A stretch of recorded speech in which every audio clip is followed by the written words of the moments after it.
Yay! We're back! It never ends! It just keeps on going. We are trapped in a hell of our own making. Hello, everybody. You mean COVID, right? Not contact juggling? Oh, life. Just life, Dawn. Yeah, hello, everybody. This is our 10th session since we started. Yeah, no, I don't think we've been trapped inside for 10 weeks. We had a couple extra somewhere along the lines, but I'm really excited that this has happened, that we have all this information out there already. So, yay. Yay, we're putting stuff out that hasn't been talked about before, and that's what we're going to keep on doing, because today we're talking about body rolling and how that relates to contact. And if you look around at the screen, I don't know if it's got the gallery view in the recording, it's a mystery, but we have got some of the actual best body rollers around, most innovative and interesting. I'm just really excited to be talking to everyone. I'm kind of going to be taking a back seat and letting people talk, because people will have more interesting things to say. But to get us kicked off, like, what is body rolling and all this kind of stuff, and the preamble. Last week we talked about multi-ball, and we say that there's this kind of precedent for multi-ball in people's minds. They've seen like the Bao Ding balls. There's kind of an awareness of it. Well, body rolling kind of blows that out of the water. In terms of audience perception, that idea of manipulating an object, in this case a ball, across the body without using the hands, that's like a universal indicator of skill, of technique. And you can see like there's old forms of this. There's Chinese vase manipulation, of taking these big heavy vases and rolling them around the body. There's classic vaudevillian stuff of like, oh yeah, we have some Chinese pot rolling of this guy's pretty pleased with himself. I love this stuff. And he does some bonkers like over the head stuff as well. Yeah, like classic circus style stuff. But then outside of that, I mean, you see this like the Harlem Globetrotters. That's the thing that people pull up when they see you doing like body rolling and things. It's this freestyle football, freestyle basketball. I mean, even in Aladdin, the Disney movie, he like neck rolls an apple. It's this universal thing of like rolling something across the body is difficult. It's impressive. But what we want to talk about today, and what I want to throw out to all you lovely, interesting people, is where does body rolling fit into contact specifically? What do we have in contact that makes it special or unique to us? Where are we taking it? And where has it come from? And yeah, like what sets us apart and what can we stand to learn from other stuff? So a quite fun thing to do here that we usually do is kind of throw around the room a little bit to give everyone a chance to kind of like have a little discussion about this. And I guess I'm looking at my order here, and Jordan, you're up first there. Kind of throwing in your direction, but for a kind of general overview of this, like, what was it with rolling in particular that got you hooked into it? Gosh, I think it's really clean. Seeing my first really clean body rolls that were really slow and appeared uninvolved with the body motion, like when you see someone do a really clean roll that like it started with this micro movement that's barely perceptible, so the ball appears to move on its own. It's almost like it's magnetized to the skin, like the ball has a mind of its own. That's what drew me to it. Just seeing this like ball seemingly magically travel along someone's skin. Who was that? Yeah, do you happen to remember who it was that really sold that for you? Gosh, you know, I think honestly, I think actually the first person I saw that the first time I saw like a clean roll in a video or in person was actually, I think it was Bry. Like a clean arm roll in a video, and then I saw afterwards I got quite drawn to Real, and then also to Richard, and then later on I found Yanazo, and that just blew my mind. I'm not even sure if I'm pronouncing it correctly, but or is it Yanazo or Yanazo? I'm not sure, but he absolutely blew my mind. We're going to be doing a lot of that. I'm going to warn you now, Laura, because there's so many really good Japanese jugglers. Yeah. It's like, did we get this right? Yeah, it's right. Yanazo. It's right? Okay, cool. Yeah. So yeah, like kind of cracking on around. We'll kind of throw these questions out there. So Mark, I know you're into these kind of big, crazy roles and things. What was it that really got you hooked? For me, it was just the difficulty of it. I like that. I like to do isolations and the roles, but I learned the isolations in like a day. They're not good, but I know the hand motions for the isolations, and that's fine. But the roles is hard, and that's why I kept trying to combine all the different kinds of rolls, connect the chest rolls with the bridges, and then back down to the necks, and then half to the neck, and then back to the other way, and just all the combinations you can do with the rolls. That's what got me to keep doing that one. I'm interested. Did you like get that inspiration from watching people, or was it just feeling the prop itself and going, I want to do something interesting with this prop? It's a little of both. Back when I started 10 years ago, there wasn't a lot of videos out there. There wasn't a lot of people nearby except for Brian and our Northeast crew back then. So there wasn't a lot of inspiration, so it was a lot of making my own stuff. As time went on, people started going onto YouTube, and yeah. Awesome. So Laura, and again, I'll probably be jumping back and forth between Teku and Laura because we know you so well as Teku. But Yeah, either is okay. How did you get it? Because you went kind of appeared seemingly out of nowhere with this insane, balancy, multi-rolling style. But what was it that got you into contacts and rolling in particular? Actually, it was Okotampe, seeing his videos. So I wanted to start using acrylics and do like all the isolation stuff, but I couldn't do any of it. Like, as much as I tried, it just looked like crap the whole time. But I really enjoyed doing the rolls. And the more I did it, I don't know, it just seemed like uncharted territory. There were so many ideas I had in my head, which I hadn't seen anybody do. And it kind of just felt interesting in that way. So I just ended up pushing more and more in that direction. And then I got good feedback from that, and I was enjoying it. So it just kind of kept going, I guess. And I can't remember anybody's name anymore. Like the few cases of like really good body rolling videos that were out there. What was the name of the guy? The 3-ball French. Oh, Thierry. Thierry. Oh. Yeah. Oh, we brought him up in the last conversation. Yeah, great.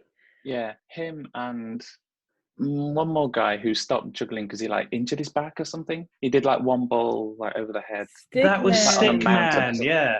Have you got Stickman lined up there? Yeah, that's, I think, a big watershed moment for a lot of jugglers as well. Here's another guy who kind of like seemingly came out of nowhere with some really interesting stuff. And do you have the date of this one, Dawn? No, but I'd say it's 2007. Yeah, like big rolls, spirals, and working on those matrix rolls, mixing in the staff stuff really early doors. Yeah. 2006, yeah.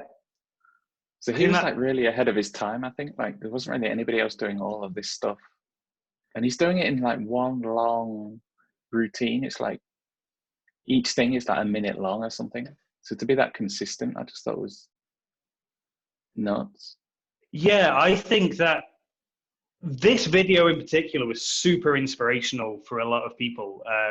I don't know how viewed it is now, if people are still like going back to these old videos, but I definitely feel like at the time it just kind of exploded out there. It was, okay, he wasn't the only person using big props, but like to put this kind of stuff together was pretty unique.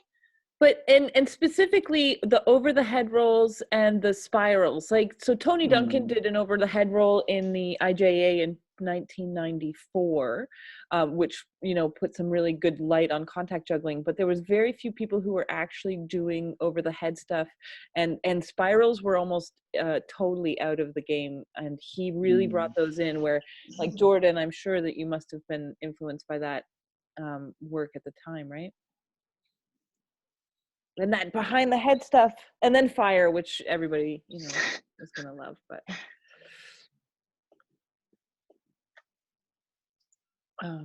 yeah, so that elements. Anybody know his actual name? I knew his name once, and I've forgotten because he stopped, and therefore is dead to us all. No, that's because he not got it. serious injuries, More than debilitating spinal injuries. We just all knew each other by computer names. That's all. It is important though. Like, that is a good point, because he's like an actual casualty of juggling, in that he was working on those matrix rolls and completely ruined his back. Yeah, and speaking of casualties of juggling, are you jumping in there, Steve? Yeah. Unmute. Unmute, sorry.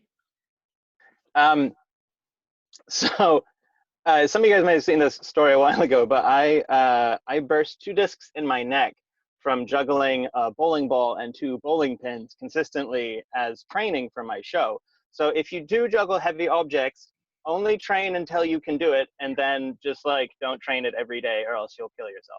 So that I just wanted to make that public service announcement. And I think body rolls have a lot more aspect for injury. I have definitely given myself whiplash doing over the head rolls, in particular those ones that go back up the other side of the neck, that go over there like that. I just won't do it anymore. Matrix rolls, I won't do them anymore. I just won't even try, because it hurts. But like, how do those rhythmic gymnasts do it? Like, they're so bendy, and it's just amazing. And I think it's being hot-housed in a near abusive training regime, isn't it? Yeah, and being like 16 and finishing your career at 22. I did meet a 30-year-old rhythmic gymnast recently last year, and she was 30, and she was like, yeah, they're like, it's unheard of that I'm still here. I don't know why. Yeah, but it's so crazy. So don't try this at home, kids. Except you should always try it all at home, because it's awesome and really fun. But yeah.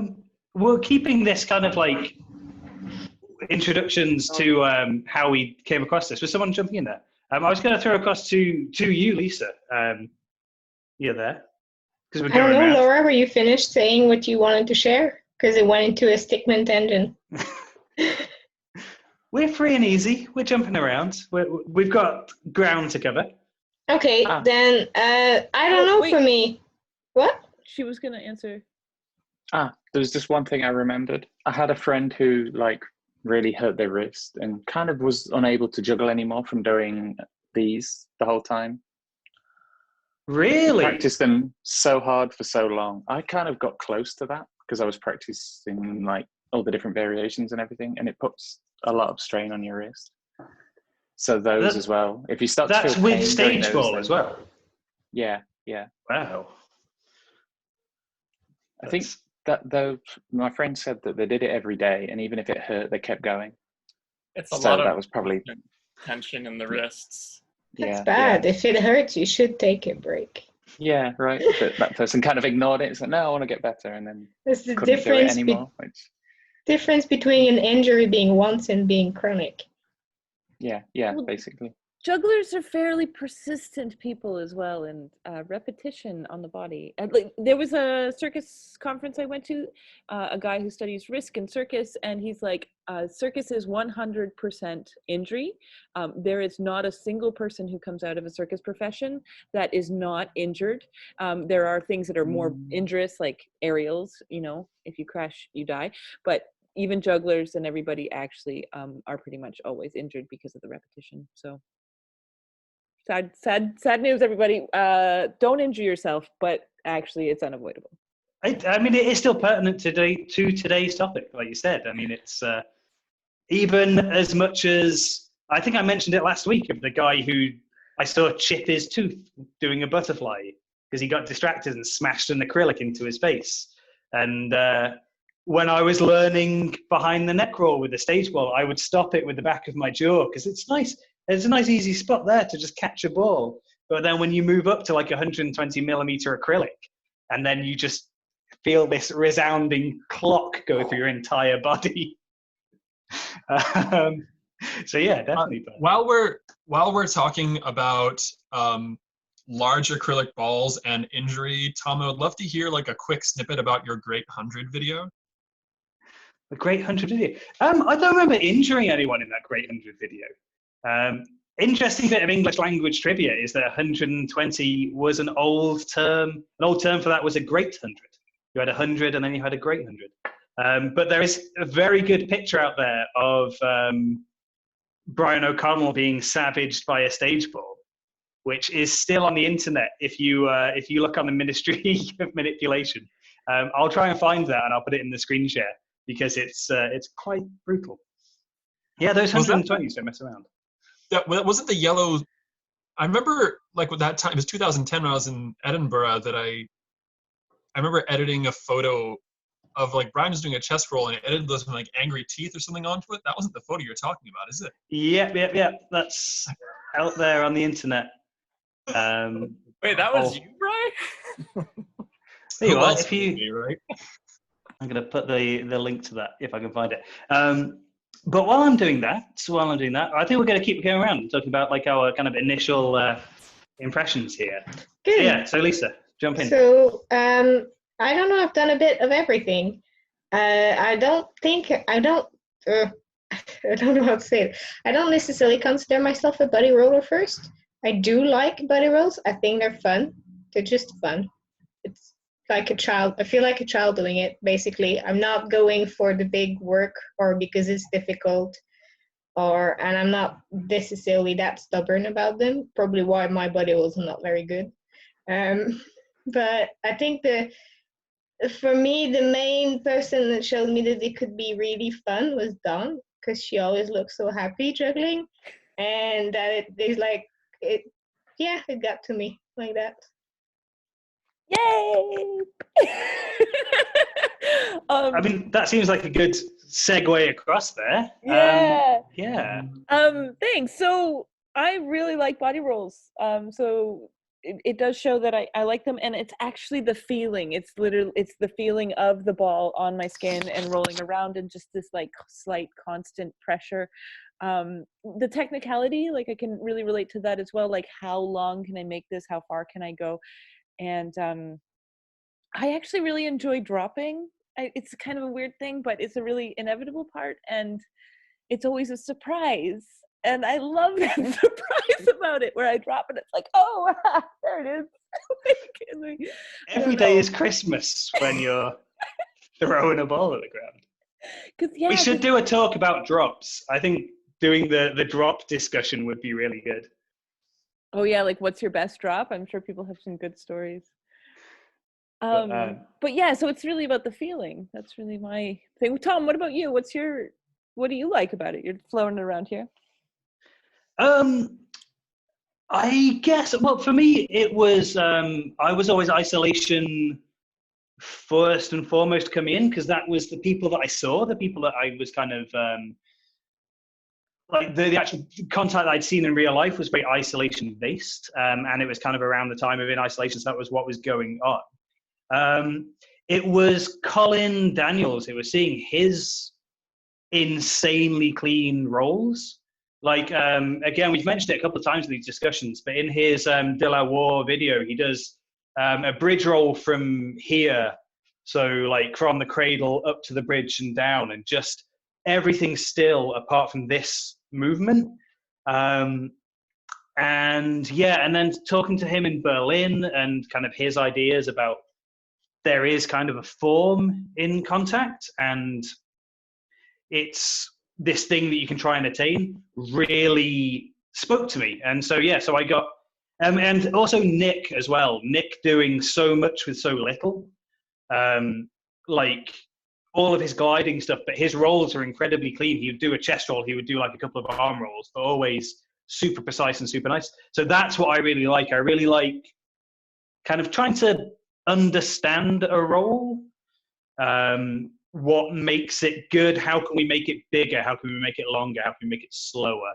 That there's a shape to all this. Like Jordan, I feel like you're really kind of nailing a lot of this stuff of like, how can you have balance and control at every point, and really trying to build towards that. That is the side of rolling that I really like. And yeah, and kind of pushing towards just letting the ball move, so that you make a path and then just letting the ball go is that's kind of the really exciting part now for me. Like, I'm not super innovative, but I like to kind of really push the understanding side of it. It's like, I want to know how this works and why this works, and then innovation can come out of that. So yeah, that's the kind of side that I love about rolling, why I find it so geeky and huge. Yeah, I'm gonna throw across, going around there to Jane. Right. Hi. Hello. Buddy rolling was like an accident, kind of, for me, because it was incidental to, because I wanted to get all the stalls, and so I had to roll to get there.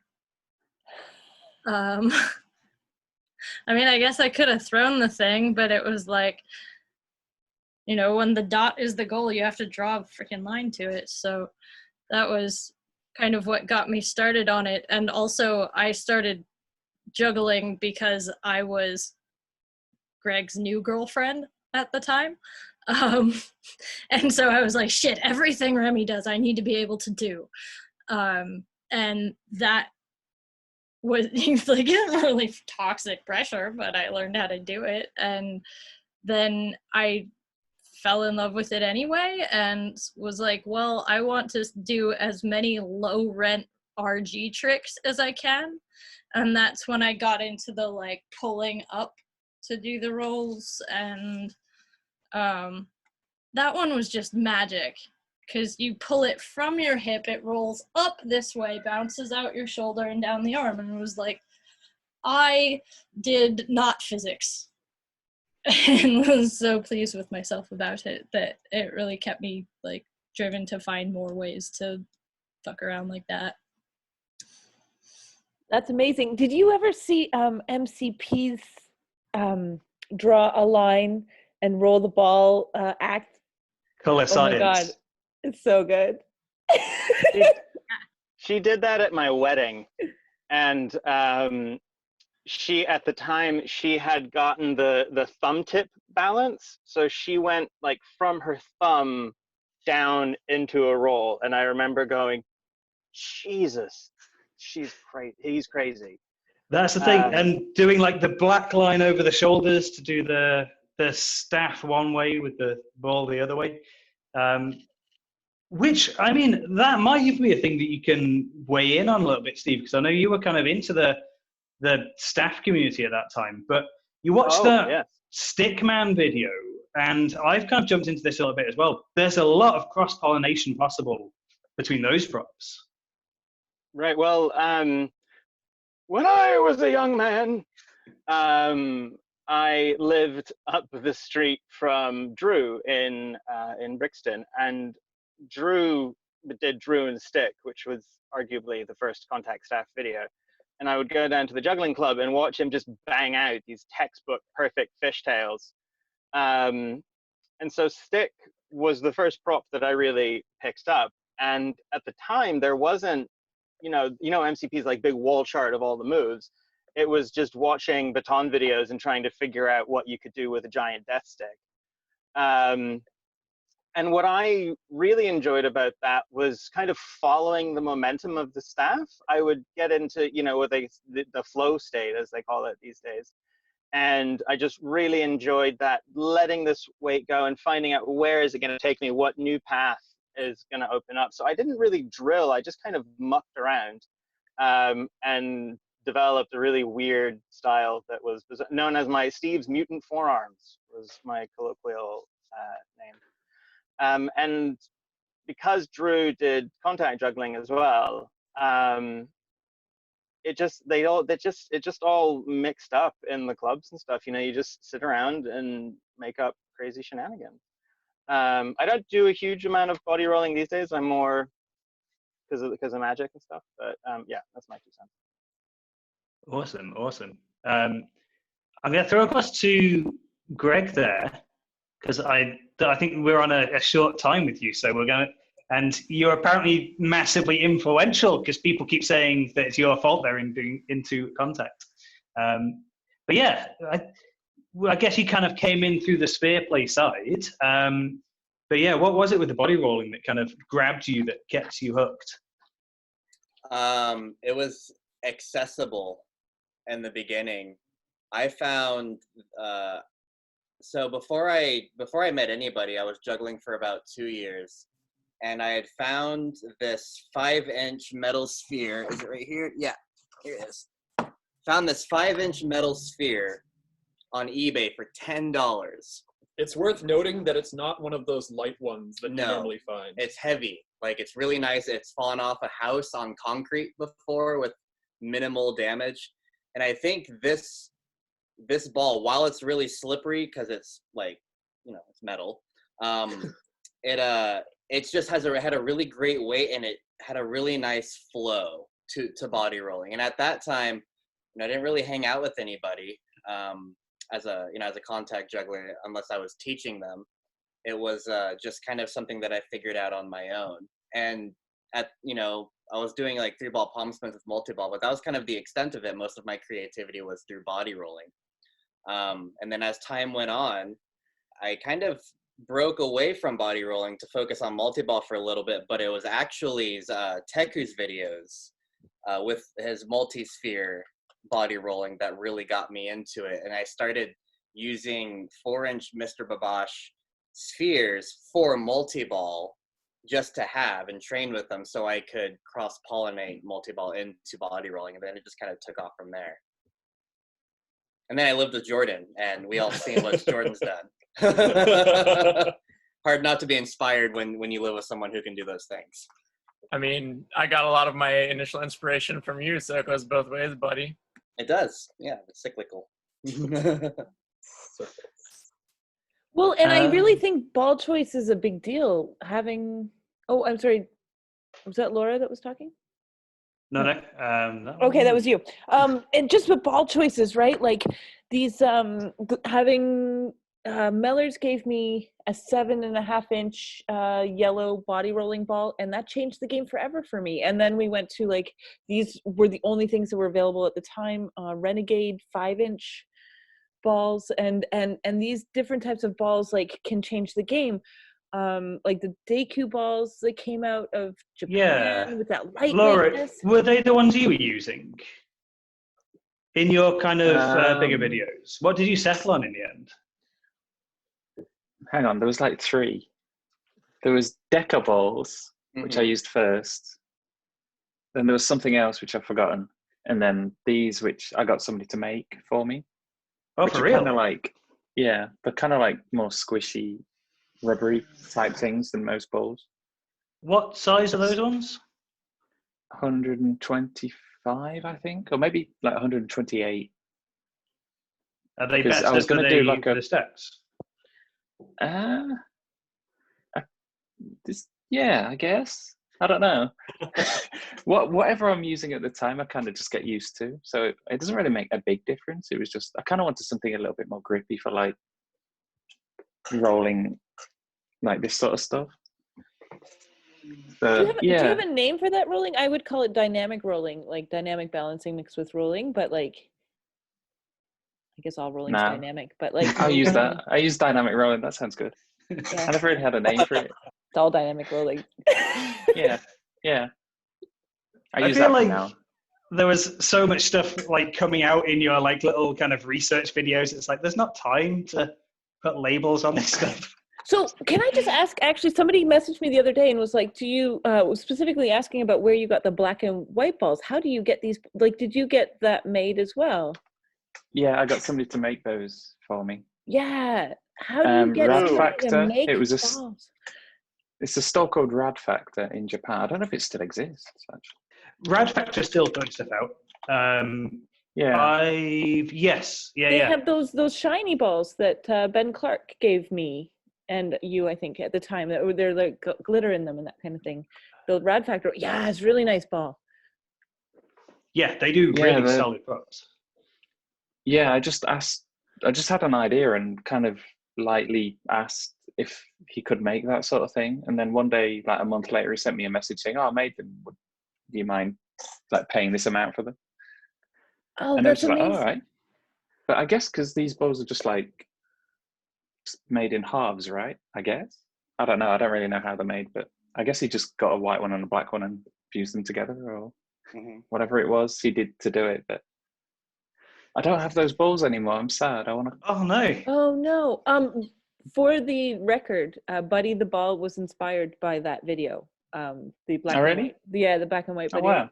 Buddy the Ball came out of that. We were talking about it in Edinburgh. It was Charlie and Brian, and we were just being like talking because you just released it in August that year, and we were all having. And it's like, what if it had a happy face on it? And then I was in a convent for like 3 months. As you do. Yeah. We talk about getting like deep into the form and the technique of contact. That idea that even the kind of lateral motion of the ball can be significant and is something that we can control. Like that's huge as well, but it's such a level of intricacy. It's such an extra layer on top that we have this thing that we can play with, ring jugglers do it all the time. Like the ring juggling transformation is super commonplace, but it's not something that we'd seen before really until you started putting this stuff out there. It's like, and so visual, like just hit so hard. I think that was the favorite video I made, actually.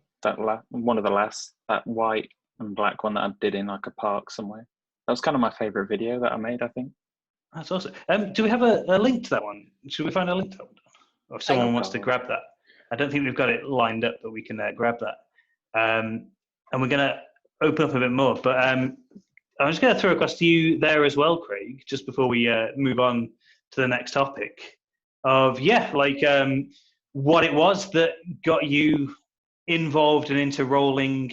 What stands out for rolling for you?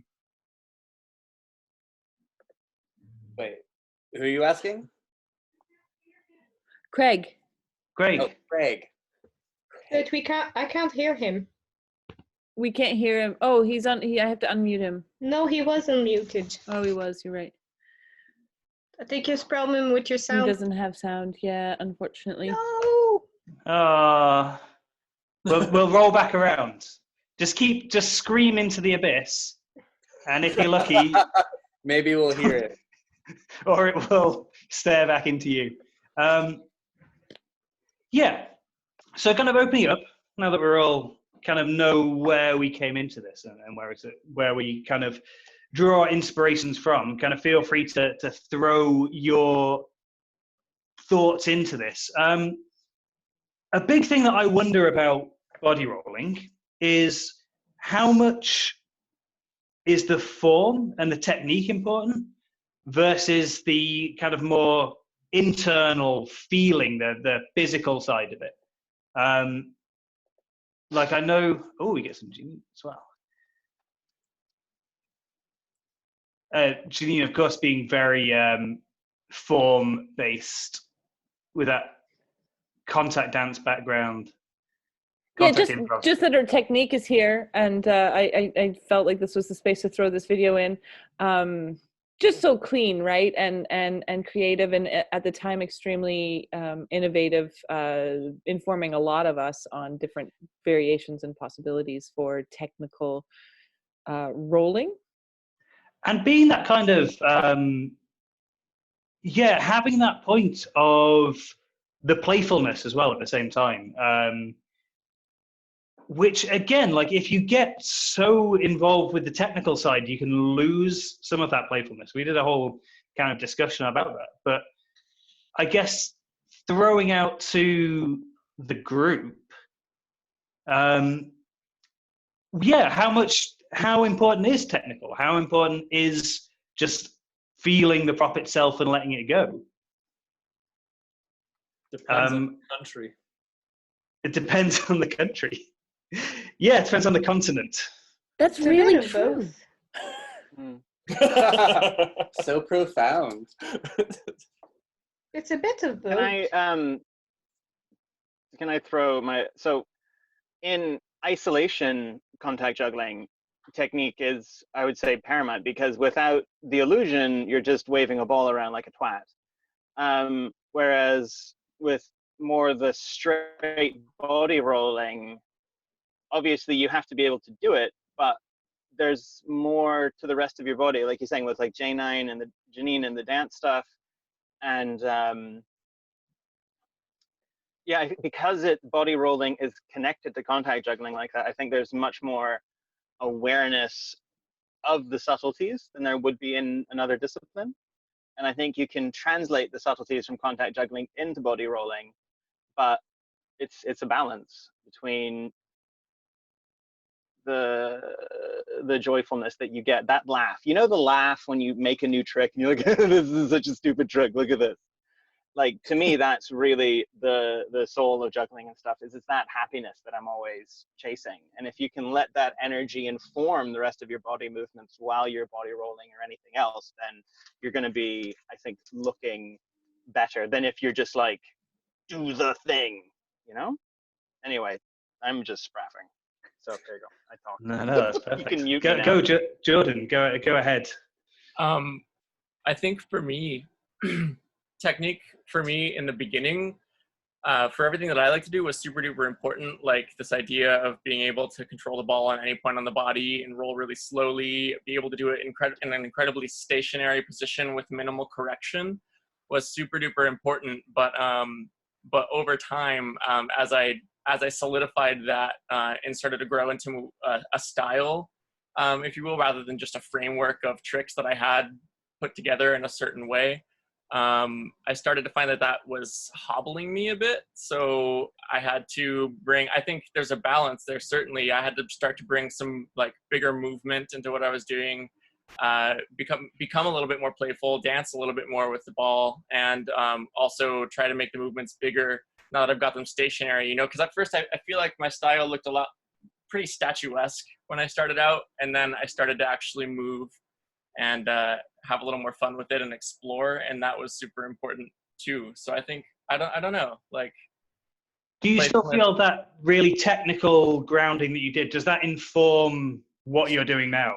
I think it feels like it does from a visual point of view. It does. A lot of it is a lot of it's really ingrained now, so sometimes I don't think about it as much, but I do brush up on it from time to time. Like when something feels a little sloppier than I want it to, I jump back to square one and I say, okay, time to do some drills and get this back to where I want it to be. But for the most part, it's kind of ingrained now, which is nice because I can kind of just play around, which is fun. But like whenever I teach a roll or teach how to do something slowly or accurately, I'm not sure what I'm trying to say. I tend to teach from a really technical standpoint, but I also now that I know how important it was in developing the style that I have now, I do introduce the idea that like, hey, once you get this down in the really technical, like stationary, like slow and precise way, like you absolutely should move around, or you should do both. Like while you're learning this, I think that both sides are equally important. I just want to pull out something that you just mentioned there, which I hadn't actually really thought about before, but kind of speaks to me a lot, is that word accuracy. When especially if I'm teaching like intermediate level rolling and things, the idea that you can take a chess roll and you can start it and stop it anywhere, like that you can make these different shapes, and you can have that level of mastery pretty quickly. And it's accuracy. I hadn't thought of it in that context before, but that makes a lot of sense to me. It's like you're drawing this shape and you want it to be precise. So I feel that really kind of speaks to your style as well. No, I like that a great deal. Lisa. Yeah, I don't know if the chat is visible on the recording. We have a message from Craig, his microphone doesn't work. So he says, I don't know where to... Oh, I was just going to say I started out only wanting to do the illusion-based stuff, but got a little into rolling after being inspired by both Dom and Kyle's video. It's interesting because he's the first one to bring up Kyle. Yeah, that's really true, which is kind of a terrible thing that we haven't mentioned Kyle yet, because in terms of crazy technical multi-ball rolling, like Kyle is kind of still one of the guys for that. One of the guys for everything. Yeah. Everything out there Kyle can do. No, and I mean, the Bren roll in particular, right? Like, he's the guy, I mean, Janine was clearly doing it in that video, but he's the one who kind of made me think it was possible. Like, oh, Janine's got a circus background, you know, nobody normal can do that. And then Kyle, like, if you ever see Kyle's first video that he ever put out, you know, he's just like a 16-year-old geek. And I'm like, and then I watched him grow into who he is, and I watched him like learn the Brun roll, and I was like, oh, maybe I can actually do that too. Just a quick, if anyone's watching who doesn't know what a Brun roll is. Oh, Go on, Tom, do one. Go on, Dawn. Dawn is the one who has spent years. I mean, it's just where you roll up your foot all the way across your back to your hand. Francis Brun does it. He has a really nice video. Also does it while he's like balancing and spinning other things because he's a crazy man. But sort of a very historical roll, like Branson rolls. Also, Kyle does those where he wakes up with balls rolling it up his shoulders, and classical rolls that people don't do anymore because we are wimps compared to those guys back then. Steve? There was one of the vaudevillians that Drew always really liked to bring up was the guy who had billiard ball pockets sewn onto his jacket, and he would do rolls with billiard balls and land them in different pockets on his body. And that's something that I found interesting, because in the... All right, I'm going to just try and put my brain together. So in the circus community, or in the way body rolling, if you were to go out and do a body rolling routine, most of the ones that I would see are people going on stage with some music, doing some rolls, technical or not, maybe with some playfulness, but no character, no story, no plot, no architecture. It's a display of skill. But what I would find more interesting is seeing people and making a story out of it. Like, there's a really good billiard ball manipulation book, like for magic, written by a Swedish magician called The Eye of the Last Dragon. And he makes kind of the same point with the multiplying billiard ball routine. You have a billiard ball, it multiplies. Why does it multiply? What is this thing? What's going on? You know, is this the eye of the last dragon that ever lived? Is it a magical sphere from a fairy? Like, why is this happening? You know, if you had a body rolling routine where you were scared of the ball, like it was hot or something, and you were constantly trying to escape it and it was chasing you, like, there's all these avenues to make performance more interesting, but the time it takes to develop the skills, I think, eats up the energy that would go into that avenue of creativity, as it were. So yeah, in terms of going forward with body rolling, I would really like to see more character and stuff. That's something magicians think about a lot. There was a video just released of the Goldie Fish. Oh my God, there's no body rolling in that one. But in terms of character and contact. Character and contact. So yeah, it's definitely something I am chasing, but I do think and it's been mentioned in some of our others that like it takes years and years to develop each skill. So developing a persona, you know, that takes 7 years. Developing, like, it's taken me 18 years to do you know, the Brun role. All, like, it depends on your level of talent and everything as well, but these things don't come together easily without support to the arts, or without funding. Like, France has funding, and people in France are doing that. Why? Because people give them money to do it, and they have, yeah, it's all about the money. But in the UK, so Sean Gandini, in a talk I saw recently, said in the UK, for every dollar that goes into the arts, in France they get 400. So, like, if you consider, and they went into a show in Toronto, and like 90 toddlers showed up to the Gandini's act, whereas they went to like a small mountain nowhere village in France, and like 300 artsy cultured people showed up, and it's just like the difference is huge because of funding, and I agree that we would love to see that kind of innovation in the contact body rolling stuff, but I think it takes time and money. And I think we're kind of starting to see a space for it now as well. Which, I mean, it's kind of maybe moving away from that point I was making. And people who want to jump in on that kind of technical thing definitely should. But that idea that we saw a huge explosion in kind of specialization in body rolling, in personal styles just suddenly kind of exploded in their variety. We saw a lot of people creating really interesting different stuff that you can pin down. Like, I watch kind of Dawn, I watch your stuff with the crazy behind the back rolls and these with the big props, like from early on doing that stuff. Jordan, your super slow kind of rolls with the slow ball, and Laura kind of these big stacks and balances and things. So I think we're definitely in a space now. Yay, big ball. 2009. Yeah, this is like when this stuff was just new to me, really. But it's like we're at that point now where body rolling did kind of move away from the classical style of contact. That's such so who bonkers move. Classical style being like who, like Greg Maldonado? Yeah, I would say so. Like the post James Ernest people who were starting to innovate. But like that's, I mean, we've talked a whole bunch about the history and things, but I would be interested to know,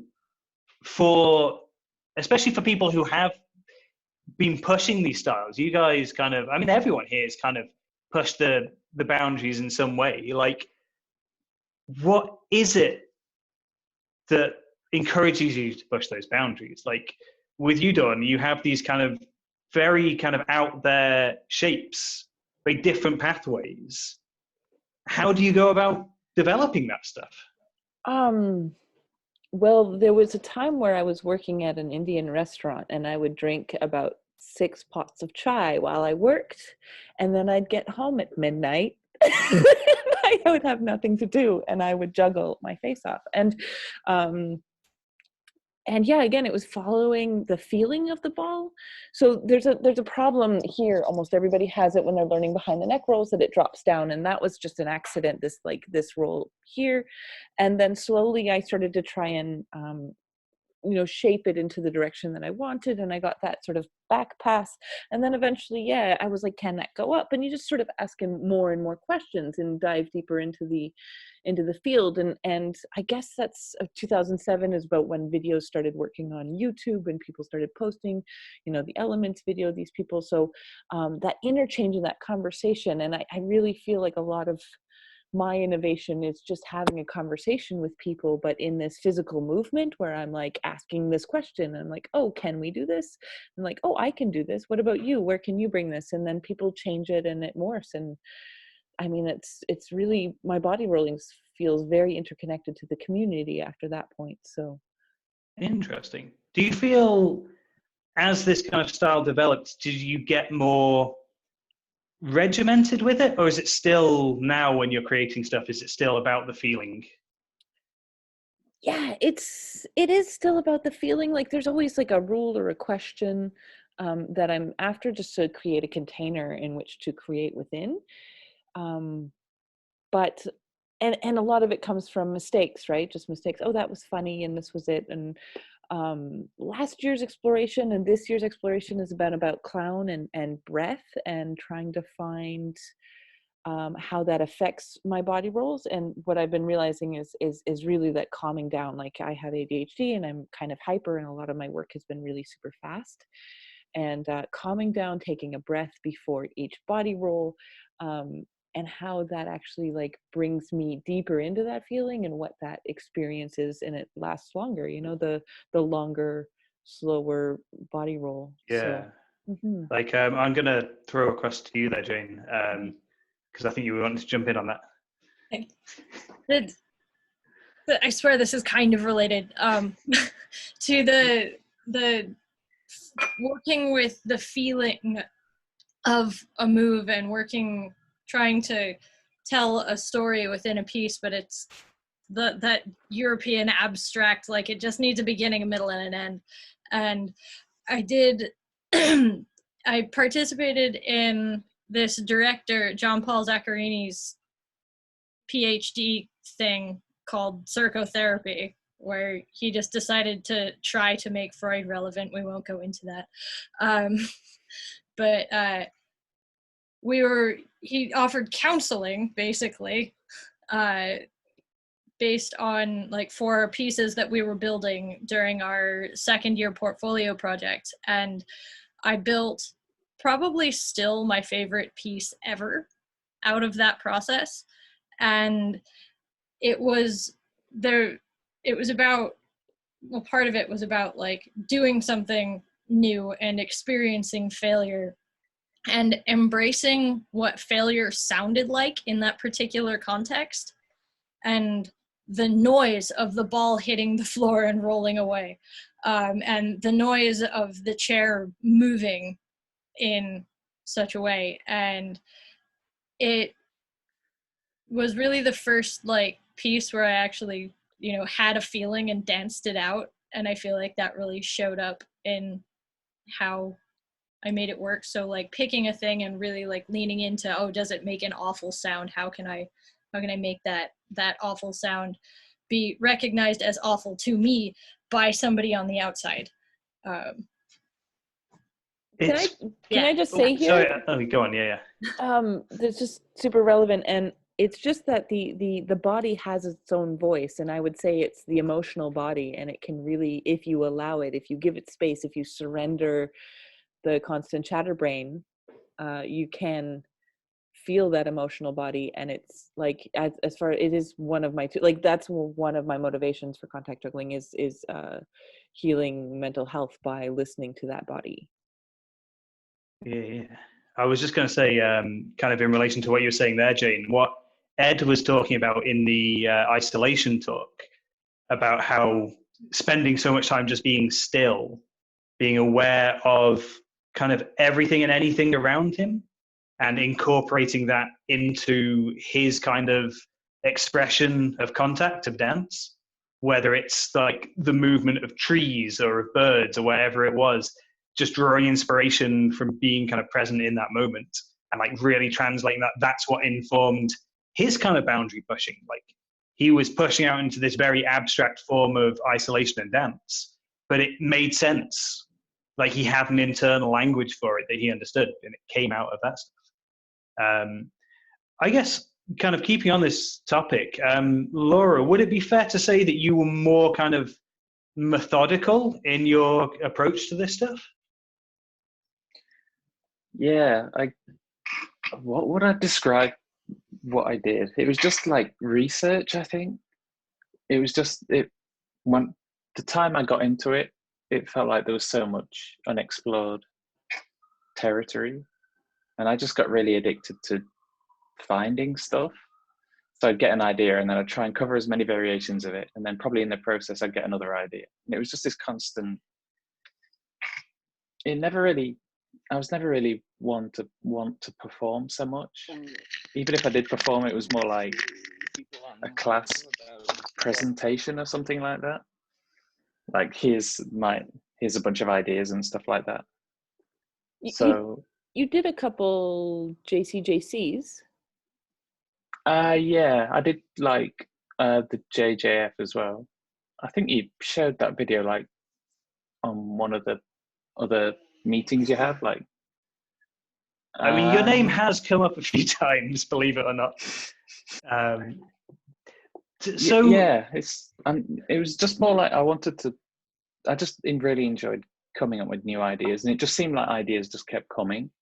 So I just wanted to like compile them, put them out there, and kind of like let the community do whatever they want with it. Or maybe nobody's interested, maybe they are interested, but whatever, I'll put it out there and it's there on YouTube forever. So it may become useful one day and all that stuff.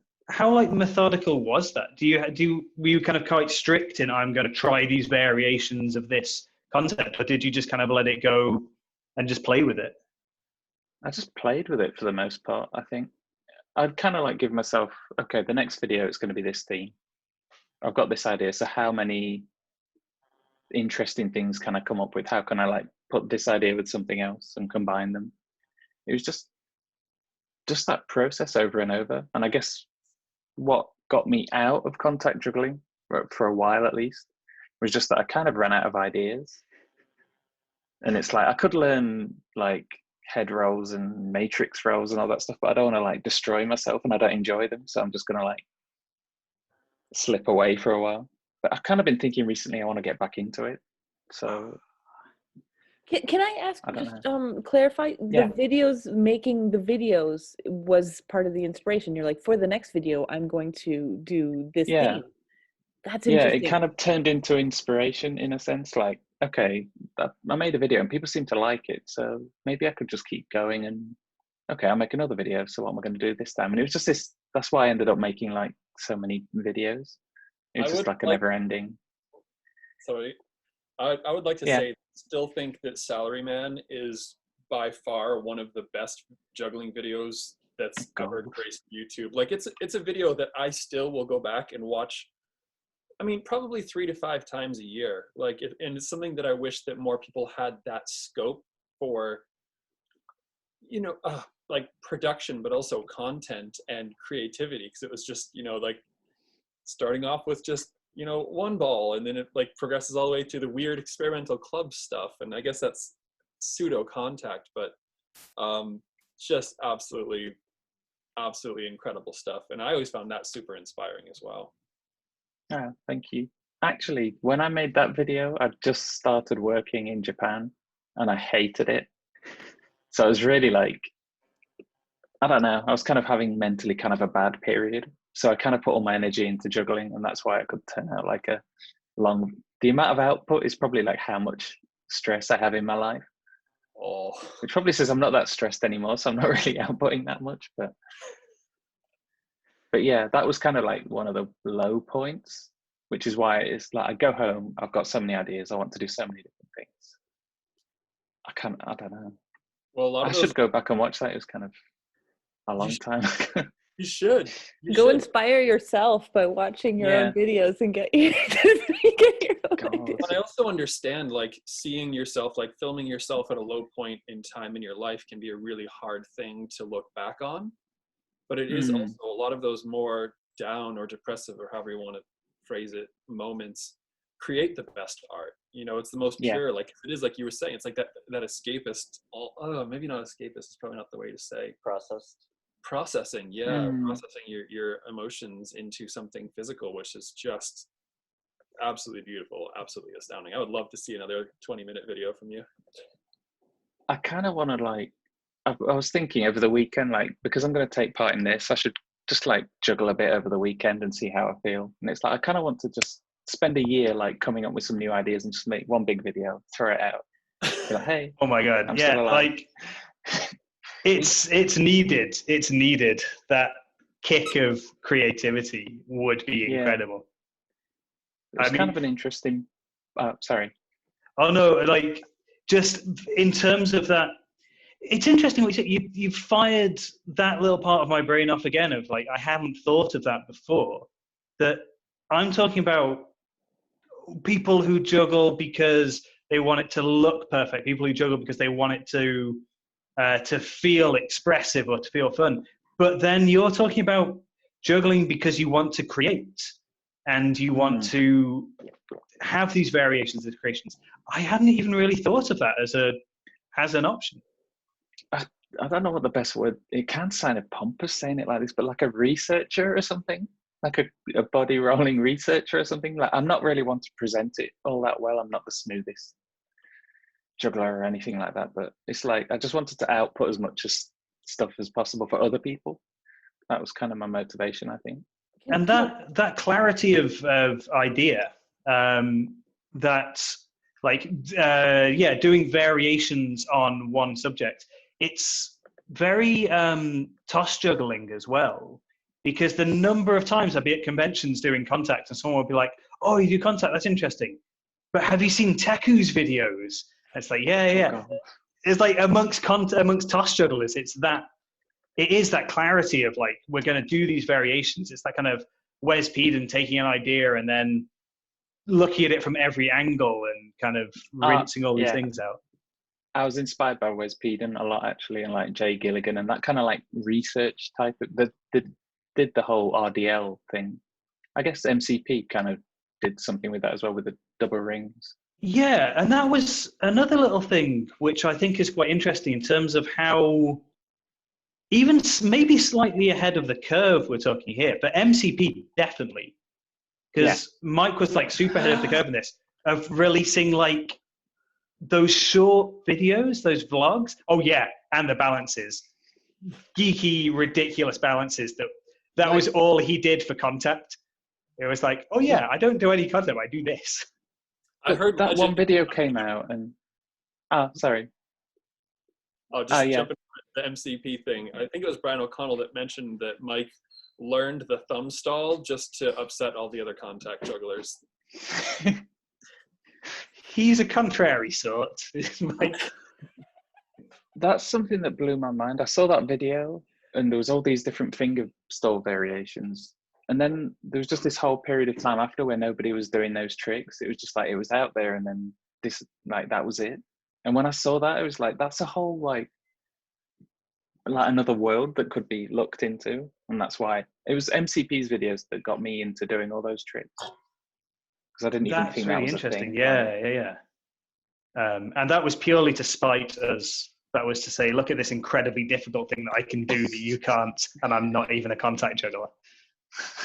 But just staying with that, with Mike's stuff, which kind of ties into you as well, like making those short, like vlog videos where it's like, here's 4 or 5 variations of a double staff move, but then just keeping doing it and creating all this content, which now would be your Instagram. It would be a kind of more Instagram than TikTok, but that idea of like, here's just a wall of variations. Like Dawn, you just showed then of Inamura's like crazy leg rolling stuff. Yeah, so it was just related to the research of just going through variations of different types of moves, and that's what you were doing then, and that's what's happening here. Do you happen to, I know Japan's not a small place. Do you know?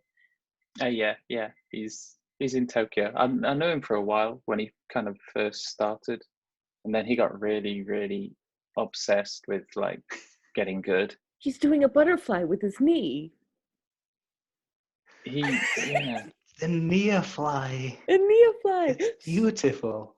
It's beautiful. Do you know anything about this motivation, or if there's anything in Japan in particular that we're not seeing, like as from the outside, like you were giving us a little bit of an eye when you were doing your videos and sharing them with that partner you had.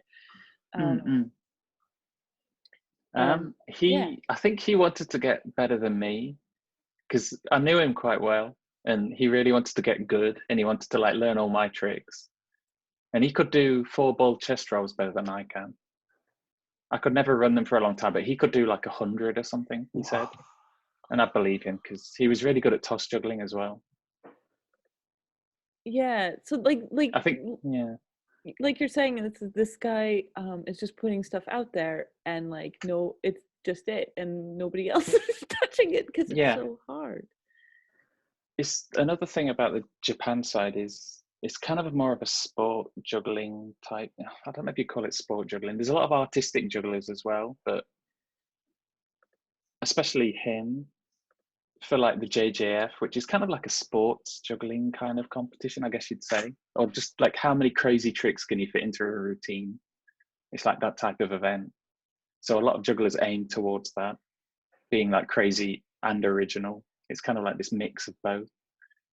Just standing there and like doing toss juggling or something isn't that interesting in Japan anymore. It's kind of, I guess originality is quite big in a sense.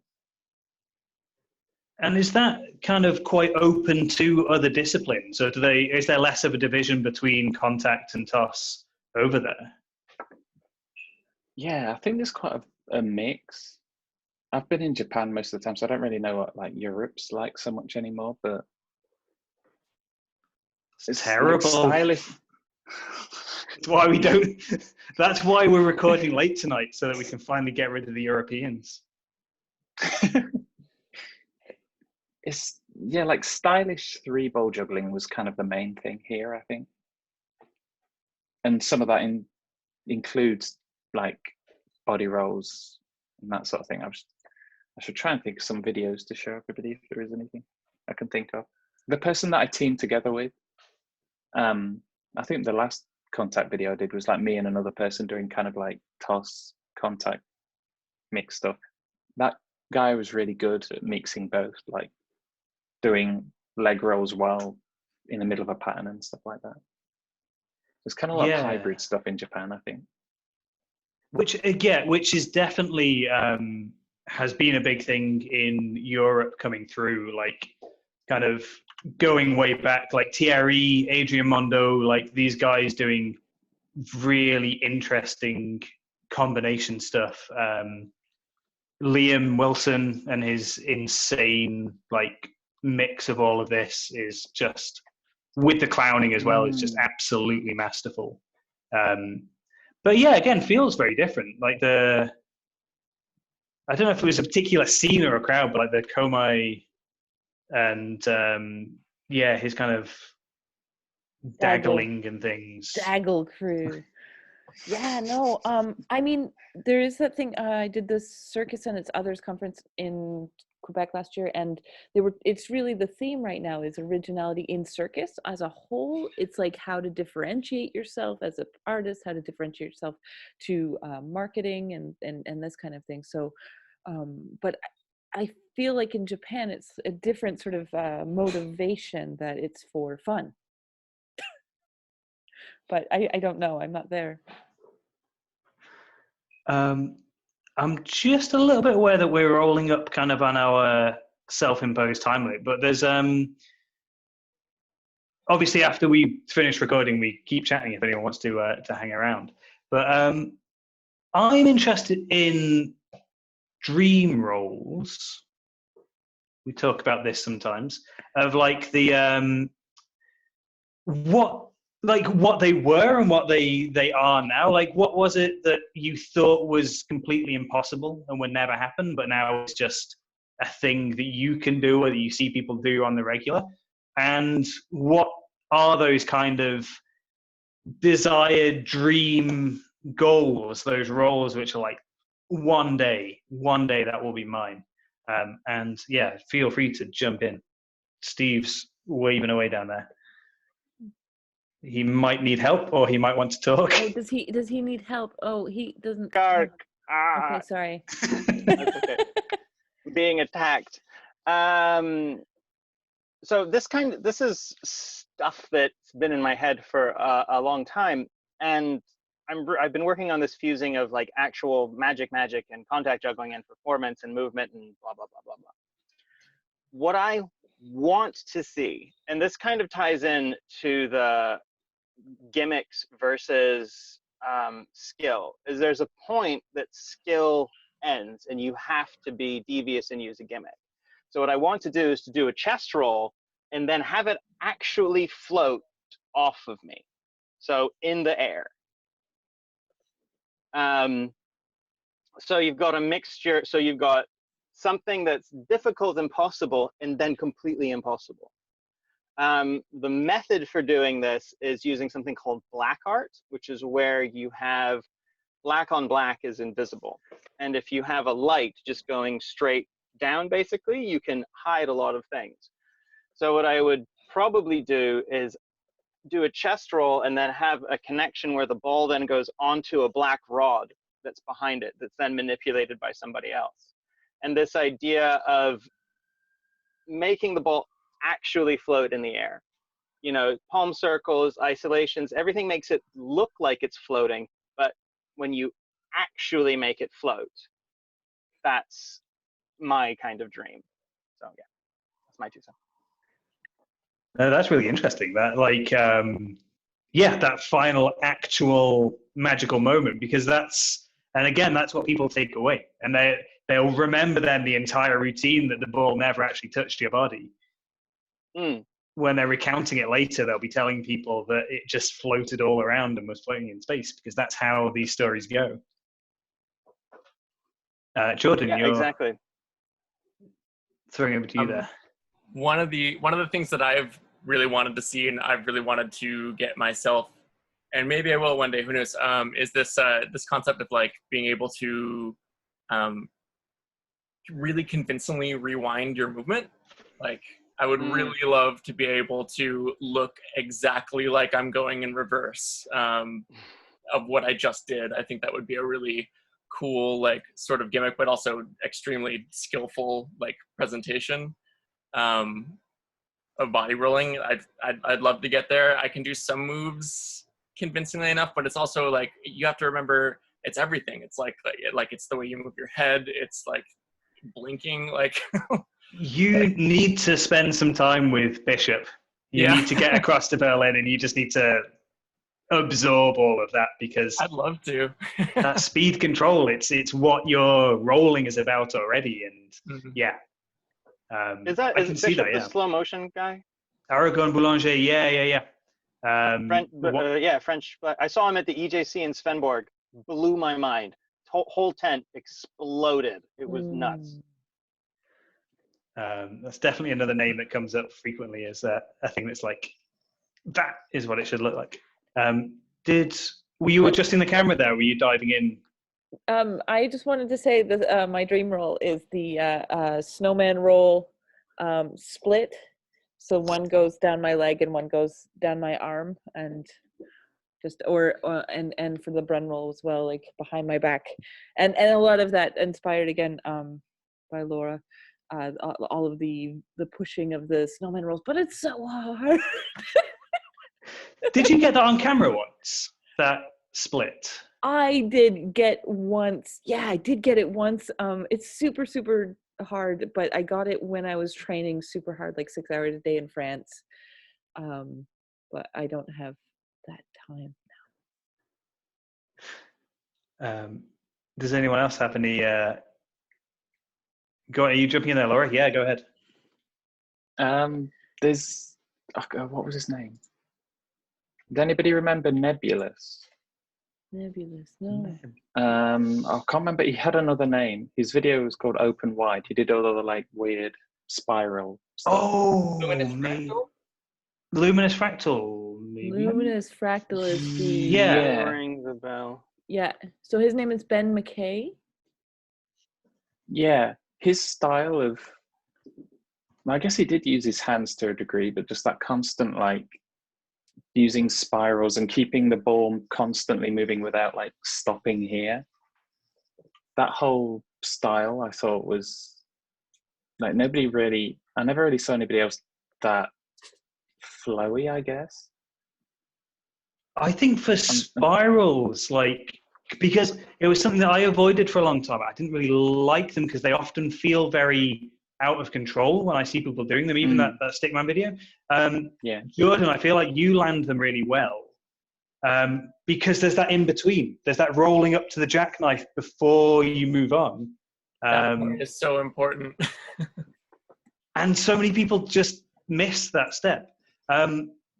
This is like, so my kind of like, because my dream rolls and things are quite boring because I just like to get the shape right. There's a thing that, again, that I teach, which is kind of like the rock and roll kind of moves that Dawn teaches of teaching rolling up the arm and moving with it and then not moving with it, but teaching this part after the elbow and like that you can roll it and keep control on there is so huge because we skip that.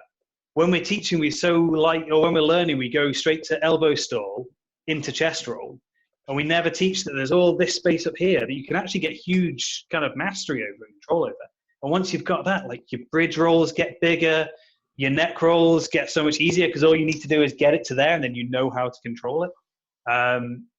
And so, yeah, for me, so that was like kind of pushing through the spirals and like who does them well. I know that you're doing well, like looking to why your spirals look better. And it's that there's that moment of balance at every point, as opposed to kind of that throw and catch, which can work, like it lands, but you break that illusion to some degree. One of the ways that I drilled spirals was like inside elbow stall, and I would go both ways. I would roll up to jackknife, and then I'd roll back, and I would stop at each point. I'd stop on the inside, the outside, the jackknife, and then back at the inside. I'd even occasionally go on this weird stall here, but yeah, we just saw that in that video. That's an insane position. But it works because it has that same level of control. Like I talk about, again, maybe it doesn't make a huge amount of sense, but that for me, the palm circle and the chest roll are basically the same thing because you're trying to find balance on every point of the palm circle, the same way you're trying to find balance at every point of the chest roll. And for me, they just sync up together so nicely. There's such nice synchronicity between the two. It's like, these are the same thing. I feel like the same thing. But yeah, does anyone else want to jump in? Found Laura posted videos on our Contact Juggling page. Is there anything particular? So I was just looking for Ben's videos. I don't know. It's just like this feeling that he's constantly in movement. And he can kind of, using his body, can kind of switch the direction of the ball without using his hands. And I remember he talks about this, Yeah, like combining that with, say, the video you showed before, Inamu, using his legs as well. If you could basically get that whole process on your body where you can switch direction anywhere. I don't know who would be in a position to combine all of that stuff, but it's funny, big. I love your dream. I really like Ben's like sort of isolated around the middle of the forearm spirals. Yeah, he was really obsessed with never stopping that roll very specifically. Like that was his. I remember on .org he was talking about like keeping that balance, like balancing yourself underneath the prop was kind of his mentality there, and that's a really interesting way of doing it. Oh yes, yeah. And you posted this link to Kyle, which I'm glad we get a video of him in this because it's important. Yeah, again, this was like another really important one. Yeah, like the knee stalls and things like that were always kind of like nuts to me. Yeah, again, Frank, French Contact Juggler, did really nice stuff with those knee stalls, but I think this was another like really big video for like creativity in Contact. And again, that playfulness, which Kyle's super playful. Yeah, he really. God, we moved towards that. Again, I think a lot of that was your videos, Dawn, and Hanger Fun, kind of all coming out kind of similar times of just showing that you don't have to be dressed entirely in black with a crystal ball being magical, you can actually have fun with it. You still have to drill it. You can't really, I don't know, there's no avoiding the drilling. Unless there is some like perfect luminous fractal balance under the ball state you can get into, but who knows? Who knows? Well, the flow arts is a totally different discussion that we're going to have to talk about at another day. But I think we should close this up. At least the recorded portion. Yeah, but before we do you want to do any other business? If there's burning points or questions that we missed or that people wanted to say and we somehow skipped them, like please, regarding anything of rolling, jump in for final thoughts. I had a Sorry, I'm getting attacked by a dog here. He's trying to inform me that it is dinner time, but it's not dinner time for another 30 minutes. We should really touch on ball size. You know, like a lot of people in the early 2010, 2011 were saying that the J9 is like the only ball you can use for body rolling, and then it was, well, 100 millimeter is the necessity, and then you have somebody like Jordan that comes into the scene and just says, screw you guys, I can do 90s, and just does everything with 90s. Yeah, Jordan. like Nico as well. Nicolas David, I think. Actually, I don't think he's French. I'm not sure, South American maybe. But he was using like 75 millimeter acrylics and doing perfectly isolated rolls. Perfectly isolated. Dimitri as well, Dimitri Ogden. He primarily multi-ball, but whenever he was rolling, it was so fluid. He was the fluid druid. That was his appellation and religion. And yeah, like that magic with those smaller balls. Like, I think everyone knew that it was possible, but yeah, it was just the big ball went a long way. Mark, go on, sorry. Actually, you hit on what I was about to say. My dream roll is isolated body rolls. You just brought that up. Because one of my favorite rolls is elbow to elbow, isolated. And I always have in my head the same kind of roll, but around the neck roll. But ball stays here, and you do a full 360, keeping it isolated. I've attempted it a lot of times, and it's never good enough to put on video. But it's one thing that I keep thinking about a lot. There's isolated butterfly as well. Yeah, that gets brought up frequently. Yep. I do that too. Is with the 5-inch acrylic. That's really easy because it just it doesn't move. So you can do a butterfly and it just stays. There is that like part where you go down every time. Yeah. And that's actually reminded me of a dream roll that someone showed me many years ago. Again, not a contact juggler, but I'd be messing around with that. That elbow, but with the liquid rail, which again, a little bit of success with that. I've messed around with it and it works. That you break down the two parts, but to have that isolation with the rail going on as well, that for me would be like, yes, crazy. Jay, are you jumping in there? Yeah, speaking of dream rolls that include isolation but not on your hands, I want J9's walk. I want the with my feet. I want it. I need it. I can get like, I think my record's like 6 or 7 really good steps, like with the roll from the knees up to the feet, onto the toe, and just, yeah, that's definitely on the wish list of things. The end. Do we have any final closing? Yeah, I have one from the chat from Craig that he says that he's yet to see the back of a hand palm ISO that is as smooth as he would like to see it. Because I think a back of the hand palm ISO, well, palm, not really, you're in the back of the hand. I've seen some people doing it quite smooth on videos. I've never in real life. But really perfectly isolated, I haven't seen it. Wasn't Carlo Oxy working on that back in the day? Yeah, he was. There's some, for me, what makes that is the switch between, that fluid switch between, because by itself, it kind of just looks like a palm circle. But when you're switching from one side to the other, that is completely magical. And a really good use of that fingertip sphere plate thing, which never gets used. But it's there. When I was starting, I used to practice. I would have the ball in the palm of my hand, but then come out this way to balance it on the top.